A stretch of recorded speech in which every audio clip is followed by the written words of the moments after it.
Hello guys, and welcome back to our YouTube channel where we give you the latest and the hottest news of all. And don't forget to click on the subscribe button as you watch this video. A member of the House of Representatives, Abdulrazak Namdas, has narrated how he missed boarding the military plane that crashed in Kaduna, killing the Chief of Army Staff COAS Ibrahim Atairu and 10 other personnel. Also, Namdas, who chairs the House Committee on Army, made the disclosure in an interview on Channels TV on Sunday, May 23rd.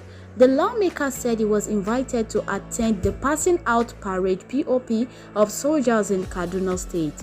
He said he would likely have boarded the same plane with Atairu if he had honored the invitation. Namdas explained that he could not honor the invitation because of the special committee work he was working on.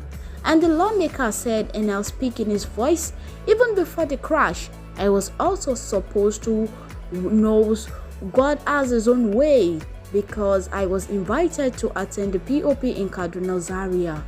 So he said normally we also follow them, if not because I had a special act of committee work with what the speaker set up and I am among, probably who knows, I could have also been on that plane. Nadam said he is sad and devastated about the death of the COAS. He described the day of the military plane crash as a Black Friday. The legislator stated that Atairu demonstrated that he had the capacity to take out Boko Haram insurgents, in which, unfortunately, the death took him away. And also, the House member also described the safety of the Nigerian airspace. He described it as a devastating situation whereby the nation has recorded 3 air mishaps in 2 months. Namdas also called on the federal government to urgent remedy the situation to avoid further loss of life.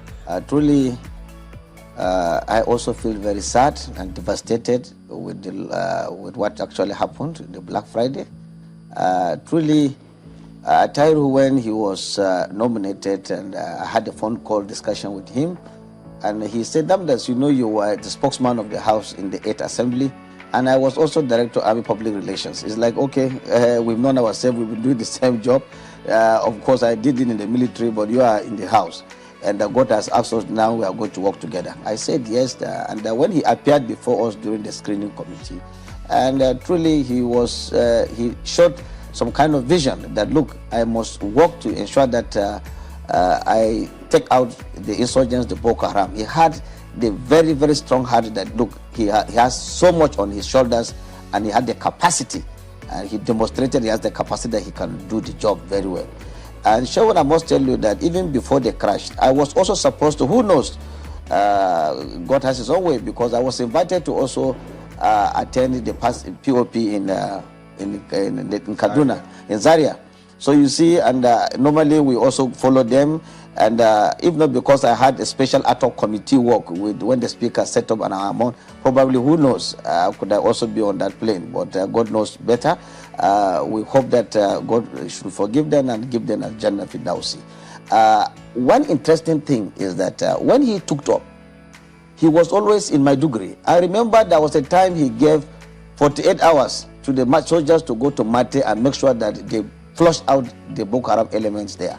And I told him that, look, you are taking chances. What happens if they get to Mate and could not do what specifically asked them to do? That could be a problem. But he said, Namdas, look, I am determined, and the soldiers' morale are high, and I have given them all that they are supposed to get, and I think they will do the job. Unfortunately for him, that 48 hours that he gave them, the soldiers did the right work, and they flushed the Boko Haram elements in Mate. That is confidence building. So for him to have done that and always continue to be in Maiduguri shows that, look, he was very ready for that. And secondly, don't forget, he changed the name of Operation Lafayette to Operation Hiding Kai. There have been crises in the past that, look, that the relationship between the forces were not too smooth, and people are saying that there were one issues or the other. So I don't know whether that informed that decision. For him to say Operation Lafayette Dole to Operation Hiding Kai is an indication that, look, all the forces should join hands together, both the Air Force, the Navy, and himself in the Land Army, they should work together. And they've been working closely together with the Chief of Defense. And they agreed that, look, with all, we have to also respect the Chief of Defense Staff. He should be our boss. He should have a coordinator. And if people agree to that, like here, that's how that level-headed to do that, it means that he was very much ready for the job. And I believe that he would do the job, and he did very well, Mr. Shehu. So for you, what is the implication of his death to this insurgency war, especially some of the successes that you have outlined that has been gained under his leadership in the army? Just like my colleague on this program just said, the army is a system. Even when the former chief of army staff left, he did his best too. When he left, Atahiru came in, and he did his job. The thing is that one of the things we interrogated most of the service chiefs when they were appointed, we discovered that most of them had served in one operation or the other. They were also commanders in one of these operations or the other. Like the Chief of Defense Staff too was also the commander of Operation Lafayette Dole at one point in time. So also Atahiru himself was also a commander of Operation Lafayette Dole. So most of them had held one command positions or the other. And I think this vacuum will also be filled. There are competent hands in the armed forces today. Let me let you know that it was when I became the Chairman House Committee on Army that I realized that the Army had a lot of intelligent people. They had a lot of people that are fearless and they are good soldiers. But you see, that's is one thing to be very intelligent, one thing to be good, because we also require equipments, we require funding, you require a lot of things to succeed. So I tell you that we will still have the Atairus, we still have a lot of them in the Nigerian Army who can vehemently, seriously take on the job and then prosecute the war on terror and other security challenges like banditry, kidnapping, cattle rustling, and what have you. But I can tell you that to succeed in this job is not a one-man affair. Even Atari himself would not say he succeeded as an isolation.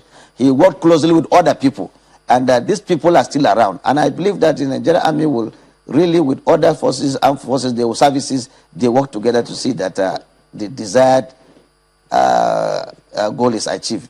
The only thing is that we have to be very cautious these days. We have recorded 3 air crashes in 2 months.